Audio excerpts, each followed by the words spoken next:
하나서 하나님의 말씀 야고보서 5장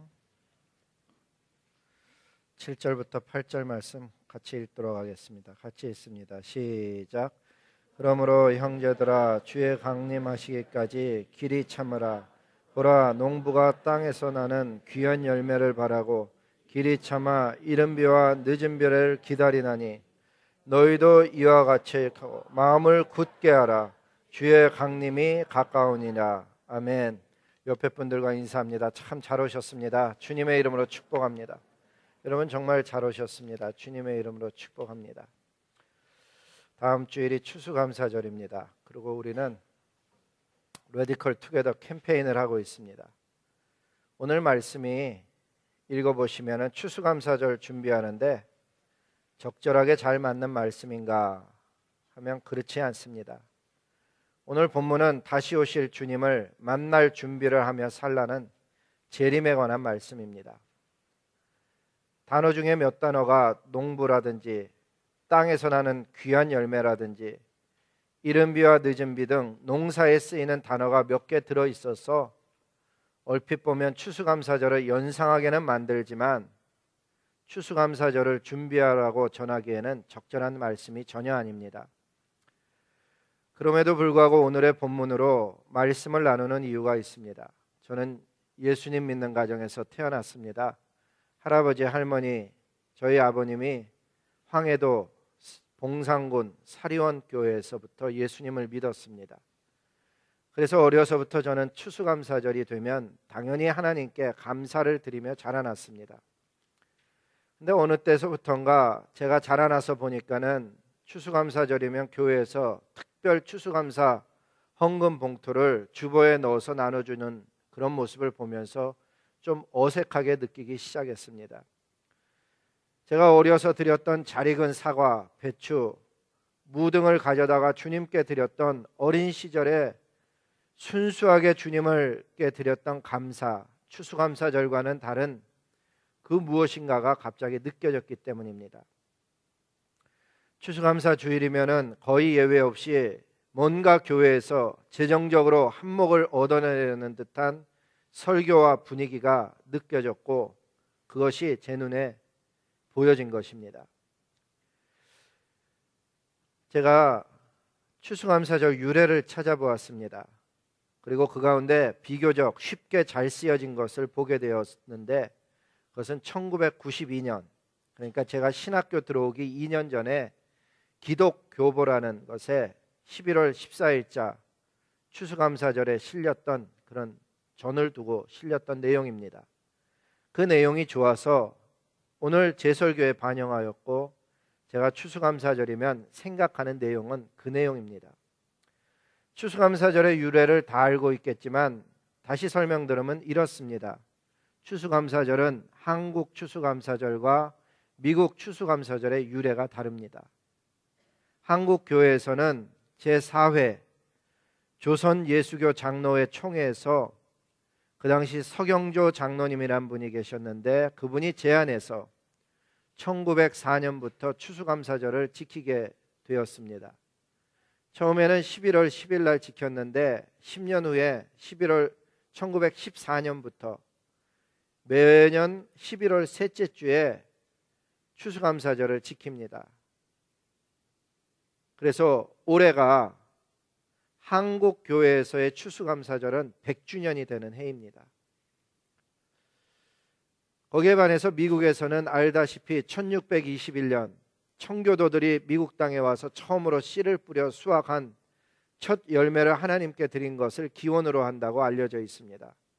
그리고 그 추수감사절은 국가 공휴일이 된 것은 1789년 조지 워싱턴 대통령 때라고 합니다. 이렇게 추수감사절이 한국도 미국도 각기 다르기 때문에 어떤 분은 추수감사절이 성경에 없는 절기이며 교회가 성도님들로 하여금 헌금을 특별히 많이 내도록 유도하는 그런 주일에 불과하다며 그렇게 중요하게 보지 않는 분들도 계십니다. 그런데 구약성경 신명기 16장 13절에 보면 그 말씀을 한번 읽어보시면 너희 타작마당과 포도주 틀에 소출을 거두어 드린 후에 7일 동안 이래 동안 초막절을 지킬 것이요. 그러면서 추수 이후에 하나님께 어떻게 감사드려야 되는가가 나와져 있습니다. 너와 내 자녀와 노비와 성중에 거하는 레위인과 객과 고아와 과부가 함께 즐거워하되 내 하나님 여호와께서 택하신 곳에서 너는 이래 동안 내 하나님 여호와 앞에서 절기를 지키고 내 하나님 여호와께서 내 모든 소출과 내 손으로 행한 모든 일에 복 주실 것이니, 우리 예전 성경에서는 복 주실 것을 인하여 이렇게 번역이 되어져 있습니다. 너는 온전히 즐거워할지니라. 이 말씀의 핵심을 보면 추수한 후에 초막절을 지키라는 것입니다. 추수를 앞두고 하는 것이 아니고 반드시 추수한 후에 창고에 들인 후에 7일 동안이나 초막절을 지키라고 합니다. 자칫 거두어 들인 곡식을 보면서 나의 수고와 노력으로 이루어진 것이라고 생각이 들기 전에 모든 소출이 끝나자마자 이것 하나님이 주신 것입니다, 이 모두가 하나님의 은혜입니다 고백하면서 그렇게 텐트를 치고 7일 동안을 생활하라는 것입니다. 뿐만 아니라 너희 가정만 홀로 지키는 것 아니고 주변에 있는 어려운 사람, 도움이 필요한 사람들과 함께 절기를 지키라. 그것이 핵심입니다. 삶 속에 기쁨이 없는 사람들입니다. 호의를 갚을 수 없는 가난하고 힘없는 사람들을 대표해서 그 사람들과 함께 지키라는 것입니다. 아무 곳에서나 지키는 것이 아니고 하나님께서 택한 장소에서 지켜라. 그리고 절기를 지킬 때 중요한 것은 이미 복 주신 것과 복 주실 것을 인하여서 즐거워하며 절기를 지켜라. 핵심 단어가 즐거움을 하나님과 사람에게 표현하는 것이 추수감사절의 핵심입니다. 오늘날에도 신앙이 건강하냐 아니냐 아는 지표 중에 하나가 즐거움입니다. 하나님께 뭘 드리면서 내가 즐거워하냐, 즐거움으로 사역하냐, 이게 내 신앙의 건강도를 체크하는 것입니다. 그런데 이렇게 좋은 의도를 가진 초막절이 잘 지켜지지 않았습니다. 그러다가 솔로몬 왕 때 다시 또 지킵니다. 그게 역대하 8장 13절입니다. 그리고는 또 잘 안 지켜졌습니다. 이스라엘 백성이 하나님 버리고 다른 우상을 섬김으로 인해서 남북으로 이스라엘이 갈리고 그 북이스라엘은 안 섬겼던 하나님 모르는 왕들이 많아서 일찌감치 망하고 남유다는 그나마 하나님 섬기는 선한 왕들이 몇 사람 더 있어서 늦게 망했습니다. 그러나 결국 유다도 망했죠. 그 유다가 망하면서 바벨론으로 포로되어 잡혀가면서 이 절기는 아예 사라져 버렸습니다. 그러다가 포로에서 돌아온 학사 에스라가 율법책에서 초막절이라는 것을 발견합니다. 그래서 다시금 기록된 규례대로 이스라엘 백성들에게 초막을 짓고 그 안에서 7일을 거하라고 그렇게 다시 하는 장면이 느헤미야서 8장에 나오는 내용입니다. 신약시대에는 지켰느냐? 신약시대에도 지켰습니다. 요한복음 7장 2절에 보면 그 초막절에 대한 이야기가 나오고 실제로 여러 다른 장면에서도 명절이라는 이름으로 초막절을 표현하고 있는 것을 보게 됩니다. 제가 지난번 CNN 뉴스를 보는데 지금도 이스라엘 사람들은 초막절을 지켜요. 그래서 예루살렘 근처에 텐트를 치고 초막절을 지키는데 물가가 너무 비싸서 불평하고 있다는 게 CNN 뉴스에 나오더라고요. 이렇게 초막절을 성경에서 살펴보면서 발견한 특이한 점 무엇인가 하면 예수님께서 십자가 위에서 죽으시며 구속사역이 완성된 이후부터는 절기 지키는 모습이 성경에는 안 나와요. 이스라엘 유대인들은 아직도 하는데 그 이유는 아마도 이 모든 절기들이 장래일의 그림자로서 행해지다가 예수 그리스도의 십자가 사건으로 구원이 성취됨으로 인해서 더 이상 초대교회에서 지켜지지 않은 그런 것임을 보게 됩니다. 그 내용이 성경에 이렇게 기록되어져 있습니다. 골로새서 2장에 보면 먹는 것, 마시는 것, 절기, 이 절기 속에 3대 절기가 들어가 있거든요. 그 절기나 초하루나 안식일을 인해서 누구든지 너희를 비판하지 못하게 하라. 왜 당신은 안식일을 안 지킵니까? 왜 당신은 절기를 지키지 않습니까? 그렇게 비판하지 못하게 하래요. 왜? 그런 것들은 장래일의 그림자이나 몸은 그리스도의 것이니라. 따라서 저와 여러분은 예수 그리스도의 구원 역사, 사역을 절기로 표현했던 표상, 그림자에 해당했던 절기들을 준수하려고 집착하지는 않습니다. 그렇다면 추수감사절 오늘날에 지키는 건 비성저적인가? 그 질문에 대한 답은 이렇습니다. 오늘날 유대인처럼 초막절을 지킨 이유는 없습니다. 왜냐하면 유대인들은 초막절을 지킨 이유가 우리와는 다른 것입니다. 성경에 보면은 초막절을 지킨 이유가 이스라엘을 애굽에서 구원하신 역사를 후손들에게 기억하게 하기 위해서 지키라 했던 것을 보게 됩니다. 레위기 23장 42절에 보니까 내가 이스라엘 자손을 애굽 땅에서 인도하여 내던 때에 초막에 거주하게 한 줄을 너희 대대로 알게 함이니라. 그래서 초막절이 시작됐습니다.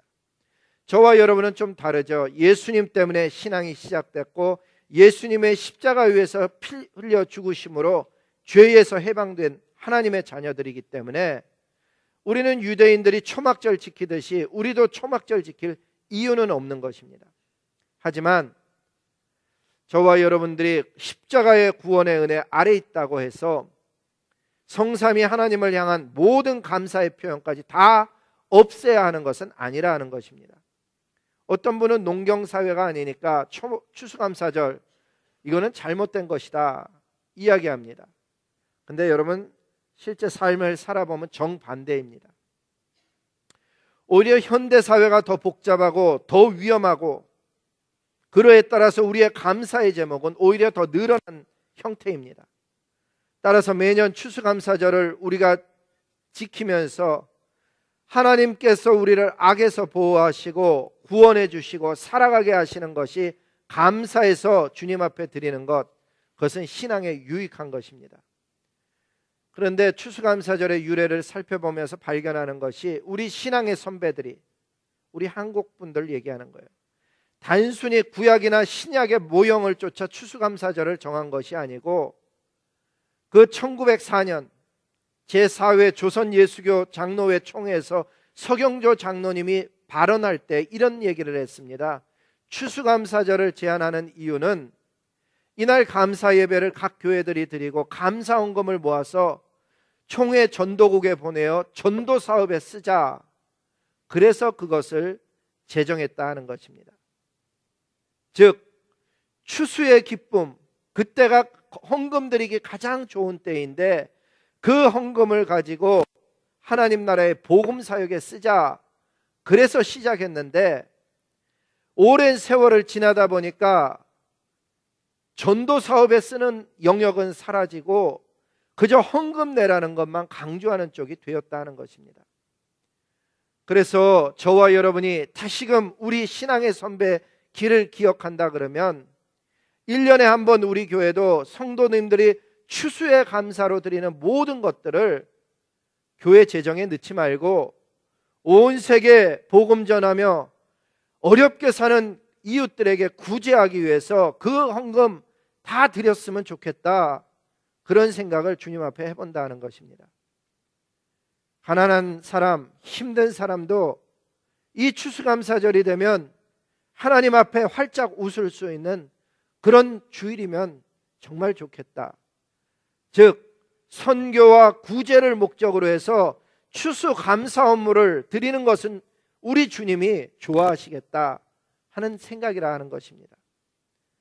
엉뚱하게 교회 재정이나 늘리려고 봉투를 나눠주고 있다 그러면 하나님 마음도 힘들다는 것입니다. 성경에 보니까 이런 이야기를 합니다. 내가 진실로 너희에게 이르노니 너희가 여기 있는 내 형제 중에 지극히 작은 자 하나에게 한 것이 곧 내게 한 것이니라. 우리가 추수감사절에 그 지극히 작은 자 하나를 향해서 손길을 내미는 것 하나님 기뻐하실 것입니다. 근데 좀 주의해서 읽어야 되는 건 지극히 작은 자라는 단어입니다. 제가 신학교 다닐 때 어느 한국 신학생의 아내가 갑자기 아파서 병원에 가봐야 한다는 연락을 미국 학생이 받았습니다. 미국 학생이니까 한국 학생이 누군지를 몰라갖고 저한테 와서 그 한국 신학생 혹시 아냐고 물어보길래 그 학생이 공부를 상당히 열심히 하는 신학생이었습니다.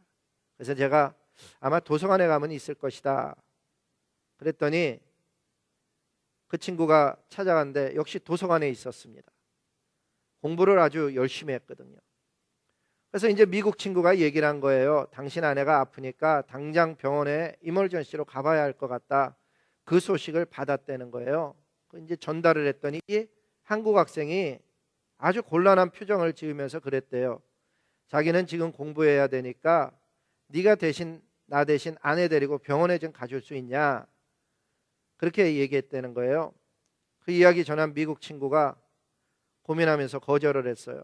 그랬더니 그 친구가 우리 한국 학생이 다른 마음 약한 사람 결국은 찾아내서 아내를 부탁하고 그날 자기는 도서관 남아서 계속 공부를 했습니다. 아픈 아내의 소식을 듣고도 공부를 자기는 해야 되니까 남에게 아내를 부탁하는 그런 사람은 지극히 작은 자가 될 수 없습니다. 그것은 지극히 작은 자의 모습이 아닌 것입니다. 세월이 한참 지나서 최근에 그분에 대한 소식을 저희 아내와 함께 듣게 되었습니다. 그리 밝은 소식은 아니었습니다. 그 사람은 지금도 어떻게 해서라도 자기가 이루고자 하는 무언가를 이루어내려고 암을 이용하고 있습니다. 성경이 말하는 지극히 작은 자는 특징이 있습니다. 가진 게 없습니다. 배운 것이 없습니다. 그리고 힘든 삶을 삽니다. 그래서 받은 어떤 선행에 대해서 갚을 길 없는 사람이 지극히 작은 자입니다. 제가 목회하면서 지극히 작은 자가 누구인지 섬겨보니까 금방 알겠더라고요. 지극히 작은 자는 말이에요, 남을 이용하지 않습니다. 나를 도우라고 상대방에게 요구하지도 않습니다. 자기 자신이 지극히 작음을 알기 때문에 오히려 도움받는 것을 어려워하고 상대방이 나에게 뭔가 조그만 것만 베풀어도 진심으로 감사할 줄 아는 사람, 그 사람이 작은 자입니다. 이번 추수감사절에 그런 지극히 작은 자들을 찾아 섬기는 사역들이 우리 교회 성도님들의 삶 곳곳에서 일어나기를 주님의 이름으로 축복합니다. 근데 오늘 본문에 보니까 그러므로 형제들아 주께서 강림하시기까지 길이 참으라. 보라 농부가 땅에서 나는 귀한 열매를 바라고 길이 참아 이른 비와 늦은 비를 기다리나니 너희도 길이 참고 마음을 굳건하게 하라. 주의 강림이 가까우니라. 그렇게 말씀합니다. 이 말씀은 주의 강림이 날이 가까워 오는데 하나님 나라에는 관심이 없고 자기 그냥 사는 일에 바빴던 그 시절의 사람, 그 앞에 보면 쉬운 성경으로 보면 자기 재물에만 관심이 있었던 사람이라고 표현을 해놨습니다.